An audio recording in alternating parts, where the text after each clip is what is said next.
আমরা অনেক সময় দেখি যে আমাদের সন্তানেরা যখন স্কুলে মাদ্রাসাতে পড়াশোনা করে, বিশ্ববিদ্যালয়ে পড়াশোনা করে, এরা তাদের নিজেদের মতন বন্ধু নির্বাচন করে নেয়, যে কারণে তারা ভুলের মধ্যে পড়ে যায়।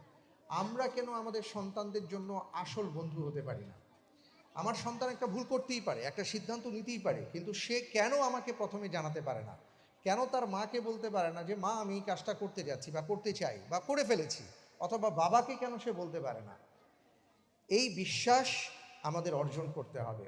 অনেক সময় সন্তান মনে করে যে ভয়ের ব্যাপারগুলো মা বাবাকে বলা যাবে না। কোনো অপরাধ করে ফেলেছি, এটা মা বাবাকে বলা যাবে না। কোনো সিদ্ধান্ত নিতে যাচ্ছি, এটা মা বাবাকে বলা যাবে না, এটা বন্ধুদেরকে বলবো।